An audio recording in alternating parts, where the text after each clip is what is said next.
Bonjour à tous, dans cette vidéo nous allons voir comment construire un arbre de probabilité.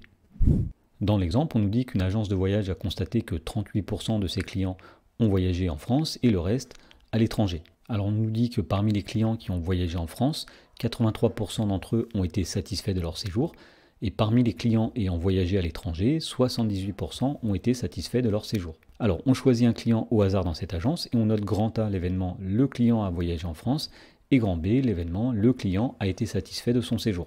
Et on nous demande de construire un arbre de probabilité qui représente cette situation. Alors pour faire cela, on va commencer par faire quelques rappels.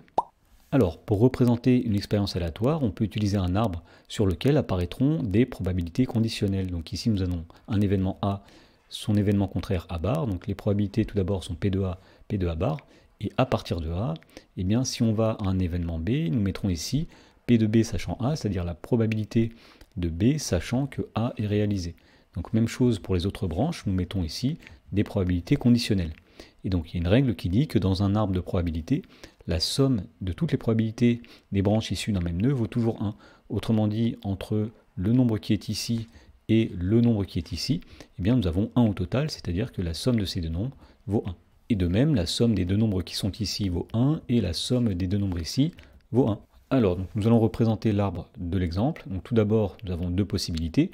Soit le client choisi a voyagé en France, c'est-à-dire que l'événement A est réalisé, soit il n'a pas voyagé en France, il a voyagé à l'étranger. Dans ce cas-là, c'est l'événement A bar qui est réalisé. Ensuite, s'il a voyagé en France, il y a deux possibilités. Soit il a été satisfait de son séjour, donc l'événement B, soit il n'a pas été satisfait, donc nous mettrons ici l'événement B bar. Même chose, s'il a été à l'étranger, soit il a été satisfait de son voyage, nous mettrons B ici, soit il n'a pas été satisfait de son voyage, et nous mettrons l'événement B bar. Pour que l'arbre soit complet, il nous reste à mettre des probabilités. Donc tout d'abord, on savait que 38% des clients ont voyagé en France, donc ici nous allons mettre le nombre 38%, c'est-à-dire 0,38. Ensuite, on savait que parmi les clients qui ont voyagé en France, c'est-à-dire si on se situe ici dans l'arbre, 83% d'entre eux ont été satisfaits de leur séjour, c'est-à-dire que pour aller à l'événement B ici, il y a 83% de chance, c'est-à-dire que nous mettrons le nombre 0,83.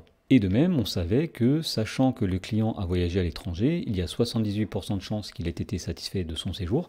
Autrement dit, sachant qu'on est situé ici dans l'arbre, il y a 78% de chances de rejoindre l'événement B. Autrement dit, ici, nous mettrons 0,78. Et pour terminer, nous allons compléter les dernières branches. Alors, on sait que la somme des probabilités issues d'un même nœud doit valoir 1, puisqu'ici, nous avons 0,38. Pour arriver à 1, il faut mettre ici la probabilité 0,62.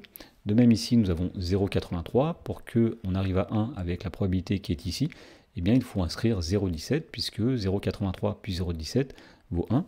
Et pour finir, puisqu'on avait 0,78 ici, il faut inscrire la probabilité 0,22 ici, pour qu'au total, on ait 1.